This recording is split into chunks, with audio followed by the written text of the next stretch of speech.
안녕하십니까? 하나원 문학관 TV를 진행하는 손흥섭 시인입니다. 시청자와 문인 여러분, 오늘도 함께해 주셔서 감사합니다. 여러분, 제가 제공하는 방송을 보시고 조금이라도 도움이 되셨으면 좋겠습니다. 도움이 되셨다면 주변의 지인에게도 추천해 주시기 바랍니다. 하나원 시인을 널리 알리는 것은 진행자의 사명이며 큰 보람입니다. 오늘 소개할 자서전은 나의 슬픈 반생기 챕터 74 묘지에 엎드려 어머님의 명복을 빌다를 소개하도록 하겠습니다. 묘지에 엎드려 어머님의 명복을 빌다는 1962년 7월 30일 사판으로 발행된 나의 슬픈 반생기 172페이지에 수록된 것을 근거로 방송하게 됨을 알려드립니다. 챕터 74 묘지에 엎드려 어머님의 명복을 빌다. 문둥병이란 것이 그 무슨 병이길래 내 어머니가 돌아가신 장례식에도 참석도 못하고 맞상제가 시체를 눈앞에 보고 있으면서 떠나가야만 상여가 나갈 수 있다는 것은 이 얼마나 원통한 일인가. 눈물을 뿌리고 내 집의 문 밖으로 나가면서 다시금 문둥병을 저주한다. 나는 목이라도 달아매고 죽고 싶었다. 차라리 그러는 것이 어머니의 뒤를 따라서 불효자식의 죄를 씻는 것이 되지 않을까 하는 생각이 치밀어 오른다. 대문을 나오니 차마 발이 떨어지지를 않는다. 다시금 뒤돌아서 어머니 곁으로 갔다. 선화된 어머니의 얼굴, 그러나 그 눈은 감지 못하고 허공만 바라보고 있다. 가슴이 아프다. 흐느끼면서 어머니의 시체 앞에 마지막으로 3번 절하고 어머니의 눈을 감기면서 어머니 좋은 곳으로 가세요 의 한마디의 말로 유명을 따로 한 어머니의 명복을 빌면서 한시각바삐 문 밖으로 나온다. 그러면서 어머니의 연결도 못하는 자식은 죽어서 마땅하다고 자학하면서 동서남북도 헤아릴 수도 없이 떠난다. 맞상제가 떠나야만 어머니의 시체가 북망산으로 갈 수 있다는 서러움은 나로서는 견딜 수가 없고, 더욱이 시체를 동생들과 아래게 맡기고 나서는 나는 어디매에도 갈 곳이 없다. 실상 집을 떠나고 보니 갈 데가 없어서 반용산에 올라 나무숲에서 하루를 울며 보냈다. 밤이 짙어진다. 집의 일이 궁금하다. 어떻게 되었는지 불안해서 집으로 간다. 판자 울타리의 나무 구멍으로 집안을 살펴보니 아버지를 비롯해서 친척, 기타 조위객들이 많이 와서 제법 상갓집 같다. 사람들이 많다는 데에 안심이 되어 어두운 밤에 다시 산으로 간다. 반용산에서 밤이슬에 젖어가며 통곡하는 밤을 보낸다. 장례는 3일장. 상여가 통곡하는 울음으로 집을 떠난다. 나는 허허 하는 상여꾼 소리를 멀리서 들으면서 상여 뒤에 쫓아간다. 공동묘지 먼 상상봉에서 어머님이 땅속으로 들어가시는 것을 내 눈으로 보고 이 땅 위에서는 다시는 어머니를 볼 수가 없다는 것을 생각할 때 슬픈 눈물이 치솟고 가슴이 뭉클뭉클하다. 내가 이 이상 산다는 것이 도대체 무엇일까? 차라리 어머님과 같이 땅속에 묻힌다는 것이 옳은 것이 아닐까 하는 절통에 그냥 발버둥하며 울었다. 까마귀는 공동묘지의 해를 집어먹고 상가의 울음을 운다. 밤이 어두워지는데 뻐꾹새가 지옥의 초입에서 슬피 오니 여기가 바로 지옥의 어느 모퉁이 아닌가 여겨진다. 흙냄새도 새롭게 풍기는 어머니의 묘 언저리에서 나는 밤을 새운다. 왜 이다지도 슬픈가? 어머니의 생각만 하여도 내 설움의 통곡이 나를 잃고 이 밤에 공동묘지에 터진다. 누구야? 소화를 묻는 고함 소리가 산울림 쳐서 공기를 파동한다. 아무 소리도 않고 있으니까 땅땅 총소리가 산등을 찢는다. 다시 수화를 신문하는 소리가 귓가에 쟁쟁하다. 손들어! 하면서 누가 적대 행위로 맞선다. 보안대원이다. 차라리 보안대원의 총알에라도 맞아 죽었으면 어머니의 묘언저리에 쓰러지는 것이 행복된 소망인 듯도 각오하여 본다. 나는 보안대원의 신문의 하나하나에 대하였다. 보안대원은 낮이나 밤이나 공동묘지의 지역 내는 허가 없이 출입이 금해져 있다는 것을 주시키는 것이다. 그리고 나서는 동무, 너무 슬퍼 마오. 사람은 죽는 것이니 슬퍼한들 다시는 소생하지는 않겠지요. 어서 묘지사무소에 내려갑시다. 한다. 나는 이 밤만이라도 어머니 곁에서 어머니의 명복을 빌어야 하겠소. 그만 나를 그대로 두시고 내려가세요. 동무, 그것은 안 돼요. 나하고 같이 가야 합니다. 몇 번 옥신각신하다가 보안대원의 강경한 태도에 하는 수 없어 묘지사무소까지 끌려갔다라고 챕터 74를 기록하고 있습니다. 시청하시면서 혹 이해가지 않는 문장이 있었나요? 아니면 어려운 단어가 있었나요? 조금 더 깊이 있게 살펴보도록 하겠습니다. 첫 번째 단원을 보도록 하겠습니다. 문둥병이란 것이 그 무슨 병이길래 내 어머니가 돌아가신 장례식에도 참석도 못하고 맞상제가 시체를 눈앞에 보고 있으면서 떠나가야만 상여가 나갈 수 있다는 것은 이 얼마나 원통한 일인가. 눈물을 뿌리고 내 집의 문 밖으로 나가면서 다시금 문둥병을 저주한다. 나는 목이라도 달아매고 죽고 싶었다. 차라리 그러는 것이 어머니의 뒤를 따라서 불효자식의 죄를 씻는 것이 되지 않을까 하는 생각이 치밀어 오른다 라고 챕터 74를 열고 있는데요. 그 시대의 사회상을 잘 엿볼 수 있는 대목인 것 같습니다.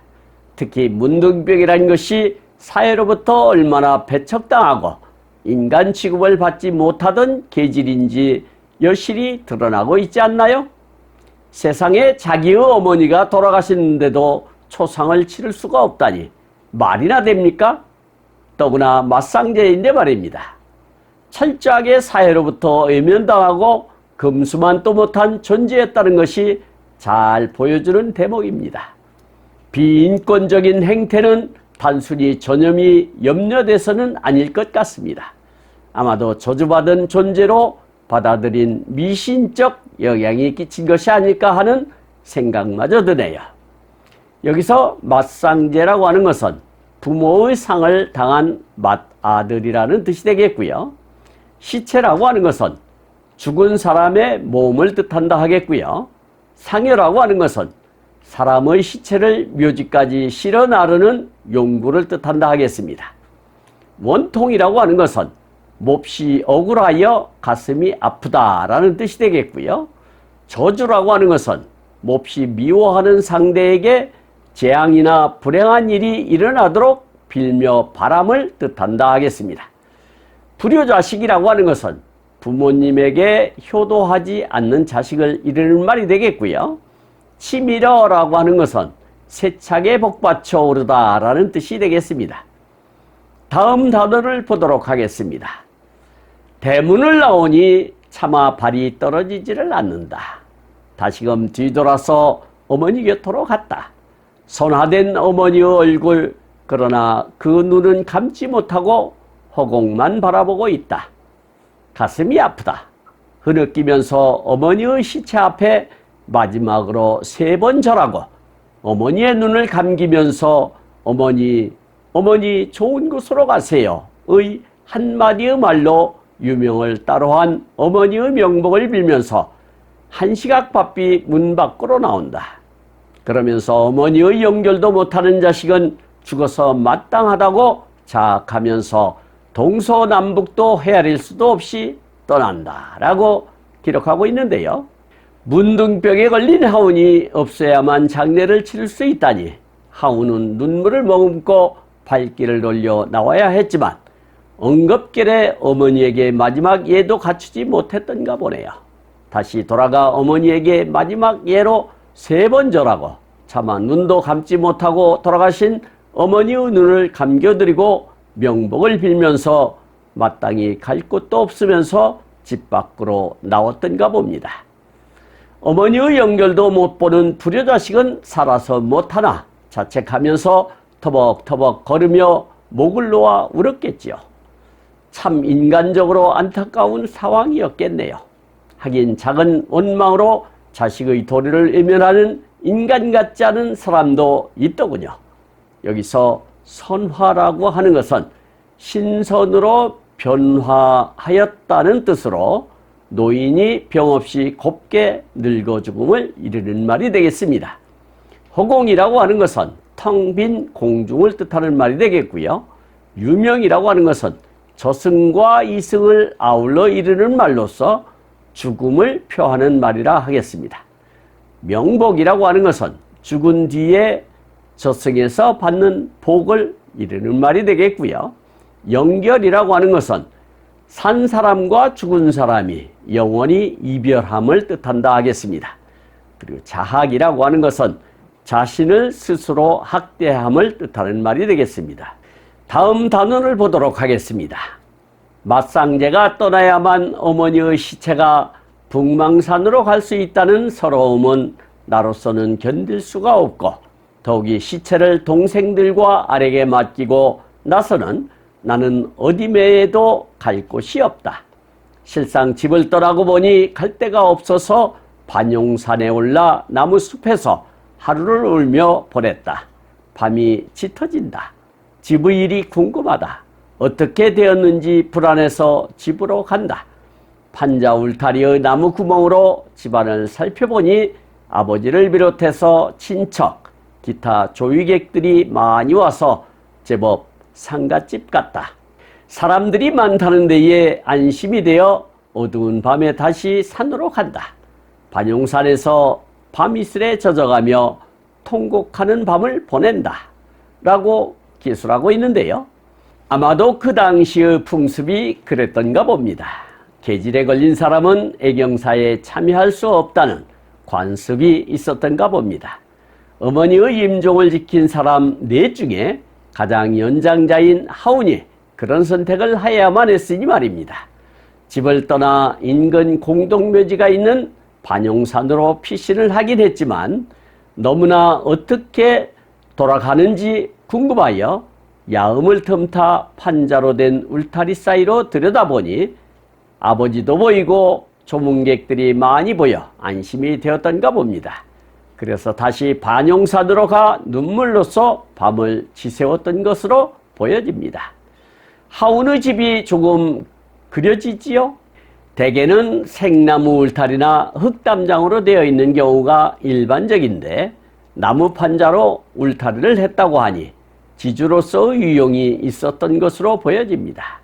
여기서 북망산이라고 하는 것은 북망 혹은 망산이라고도 하는데 중국 지금의 하남성 낙양 동북 쪽에 있는 산으로서 사람이 죽어서 묻히는 곳을 이르는 말이라 할 수 있겠습니다. 반용산이라고 하는 것은 함경남도 함흥시의 진산으로서 태조 이성계가 젊었을 때 말타기를 연습하던 곳이 있었다고 하고요. 높이는 319m라고 합니다. 궁금이라고 하는 것은 알고 싶어 마음이 안타깝다라는 뜻이 되겠고요.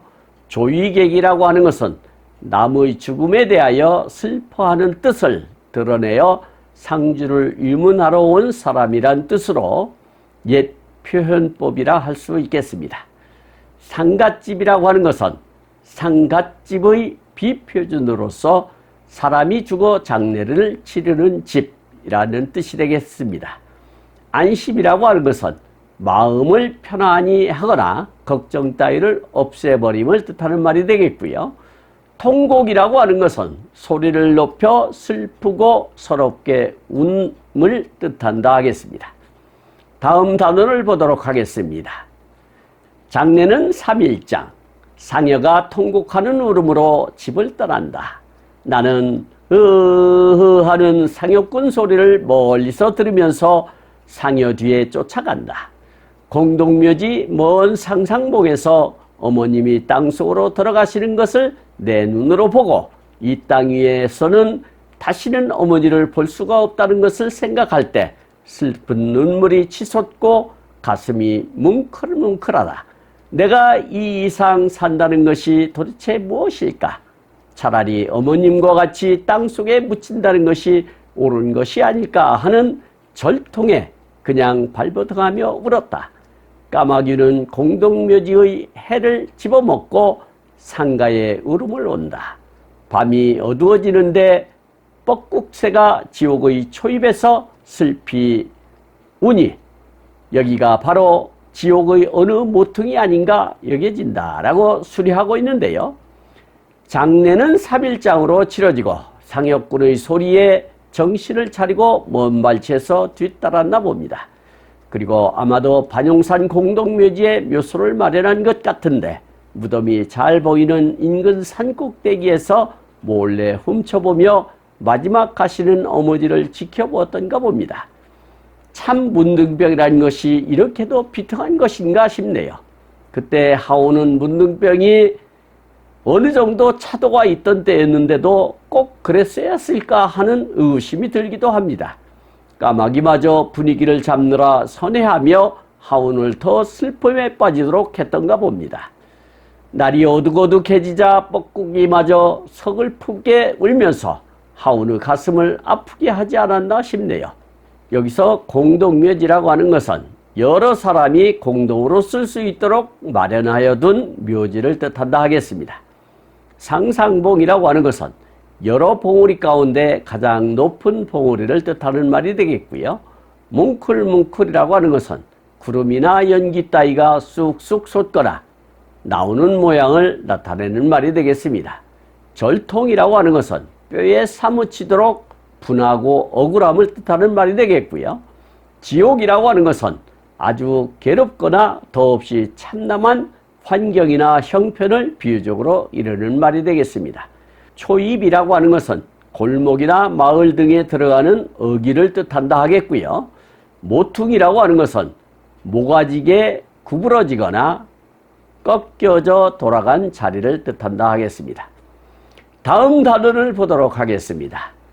흙냄새도 새롭게 풍기는 어머니의 묘 언저리에서 나는 밤을 새운다. 왜 이다지도 슬픈가? 어머니의 생각만 하여도 내 서름의 통곡이 나를 잃고 이 밤의 공동묘지에 터진다. 누구야? 수화를 묻는 고함 소리가 산울림 쳐서 공기를 파동한다. 아무 소리도 않고 있으니까 땅땅 총소리가 산등을 찢는다. 다시 수화를 신문하는 소리가 귓가에 쟁쟁하다. 손들어 하면서 누가 적대 행위로 맞선다. 보안대원이다. 차라리 보안대원의 총알에라도 맞아 죽었으면 어머니의 묘언저리에 쓰러지는 것이 행복된 소망인 듯도 각오하여 본다라고 기록하고 있는데요. 매장 절차가 끝나고 어둑어둑 어두워지자 아직 흙냄새가 물씬 풍기는 어머니 묘소에 찾아갔던가 보네요. 아마도 엎드려 제인을 용서하소서 빌고 또 빌었겠지요. 물론 곡소리는 메아리쳤고 그 소리에 개의한 생각이든 관리하는 보안대원이 총을 들고 찾아와 누구냐고 물었던가 봅니다. 그래서 소리를 죽이고 있는데 공포탄을 쏘며 손들라고 했던가 봅니다. 그 당시는 사회가 남북으로 분단되는 시점이라서 실탄을 갖고 다니던 시절이 아니었을까 유추해 봅니다. 차라리 보안대원의 총탄에 죽었으면 싶다는 심정을 피력하였네요. 얼마나 상실감이 컸으면 그런 생각까지 했을까요?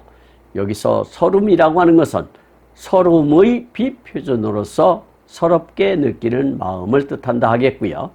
수하라고 하는 것은 이름을 꼭 집어 말할 수 없는 어떤 사람을 가리키는 말이라 할 수 있겠습니다. 파동이라고 하는 것은 사회적으로 어떤 현상이 퍼져 주위에 그 영향이 미치는 일을 뜻한다 하겠고요.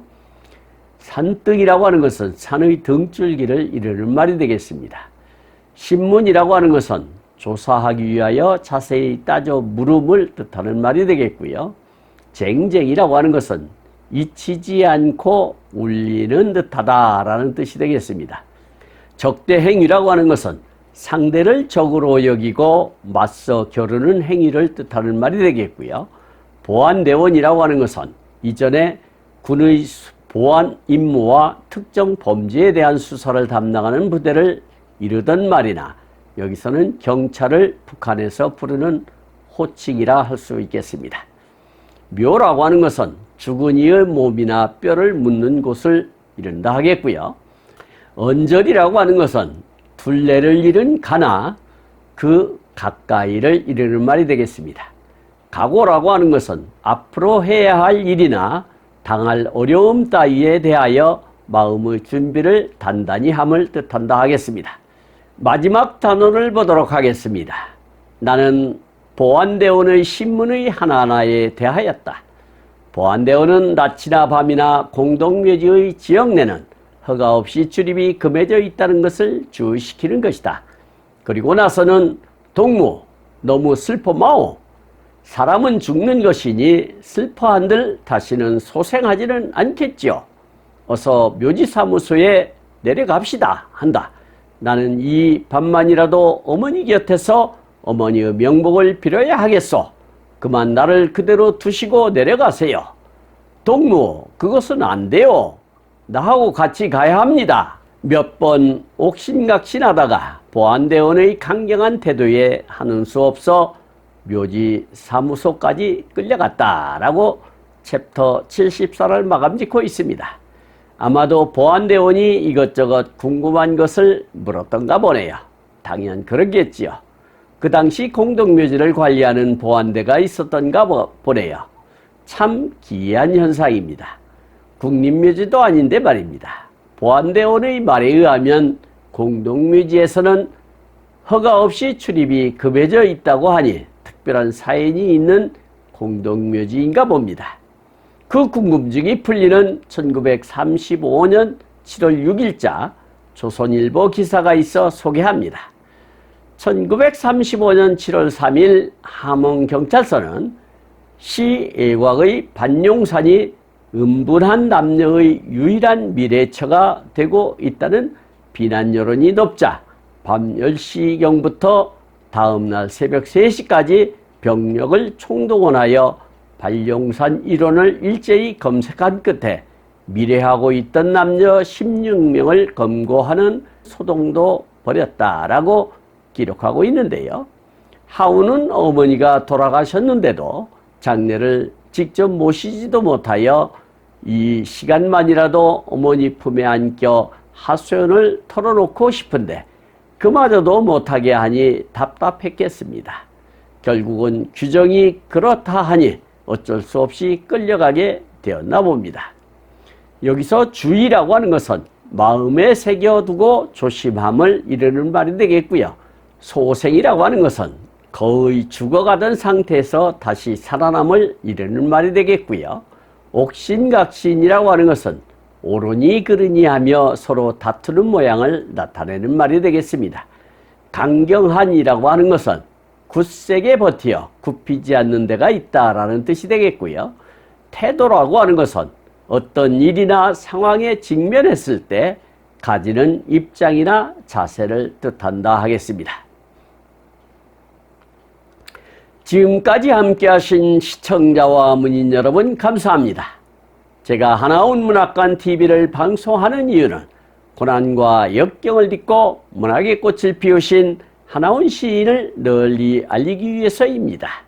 여러분의 주변이나 하나온 시인에 관심 있으신 분께서는 인터넷 포털 다음의 카페에서 하나원 문학관을 검색하여 가입하시면 고 하나원 시인에 대한 다양한 자료를 접할 수 있으며 많은 시인과 문학활동을 함께 할 수 있습니다. 그리고 유튜브에서 하나원 문학관 TV를 검색하시면 하나원 시인의 진면목을 발견하실 수 있습니다. 다음 제267화는 하나원 시인의 자서전 나의 슬픈 반생기 챕터 75 가혹한 벌 문두기를 소개하도록 하겠습니다. 그리고 광고 말씀 드리겠습니다. 하나원 문학관에서는 화면의 사진과 같이 문인의 등용문인 파랑새라는 문학지를 발간하고 있습니다. 화면의 안내와 같이 금년 12월 20일 출간 예정인 파랑새 제10집에도 적극적인 참여 부탁드립니다. 보다 더 알찬 내용으로 찾아뵙겠습니다. 감사합니다. 진행의 손흥섭이었습니다.